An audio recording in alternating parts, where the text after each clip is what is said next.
Hello আমার প্রিয় শিক্ষার্থী বন্ধুরা, পরীক্ষার প্রস্তুতি চ্যানেলে তোমাদের স্বাগত।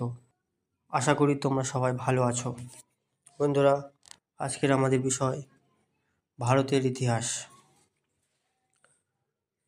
তবে তার আগে তোমাদের একটা গুরুত্বপূর্ণ খবর দিই, তোমরা যারা WBSSC গ্রুপ সিওডির জন্য প্রিপারেশান নিচ্ছ তাদের জন্য একটি সুখবর। আগামী 15ই আগস্টের মধ্যে তোমাদের SSC group COD form fill আপের নোটিশ আসতে চলেছে। আমার কাছে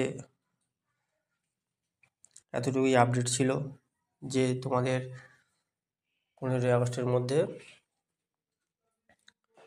নোটিশ জারি করা হবে। এখনও পর্যন্ত যারা এসএসসি গ্রুপ সিওডির জন্য প্রিপারেশান নাওনি তাদেরকে বলবো তোমরা তাড়াতাড়ি প্রিপারেশান শুরু করে দাও, কারণ তোমাদের পরীক্ষা কেন তোমাদের নিয়োগ পর্যন্ত এই বছরের মধ্যেই হবে। তো বন্ধুরা, বেশি দেরি না করে চলো আজকে আমরা শুরু করি আমাদের বিষয় ভারতের ইতিহাস। প্রথম প্রশ্ন,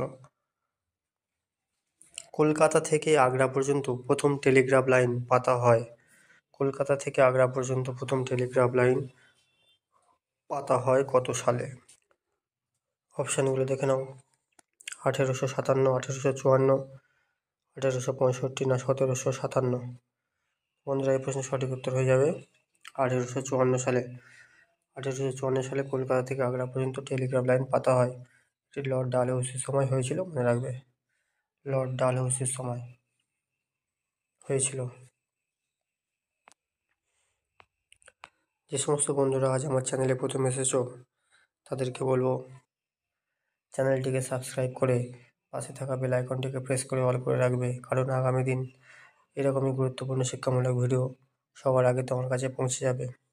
যে সমস্ত বন্ধুরা ফেসবুক বা ইনস্টাগ্রাম থেকে আমার ভিডিও দেখছো তাদেরকে বলবো পেজটিকে একটি লাইক করে ফলো করে দিও।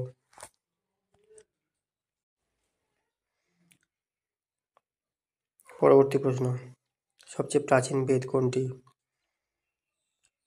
সবচেয়ে প্রাচীন বেদ কোনটি? অপশানগুলো দেখে নাও। ঋগ্বেদ, সামবেদ, যজুর্বেদ না অথর্ববেদ? সঠিক উত্তরটি তোমরা কমেন্ট করো। এই প্রশ্নের সঠিক উত্তর হয়ে যাবে ঋগ্বেদ। ভিডিওটি যদি ভালো লেগে থাকে একটি লাইক ও কমেন্ট করে বন্ধুদের সঙ্গে শেয়ার করে নেবে। তোমরা যারা WBSSC SLST পরীক্ষা দেবে তাদের জন্য এই ভিডিওটি খুবই গুরুত্বপূর্ণ হতে চলেছে। আর্য সমাজের প্রতিষ্ঠাতা কে? পরবর্তী প্রশ্ন, আর্য সমাজের প্রতিষ্ঠাতা কে? অপশানগুলো দেখে নাও।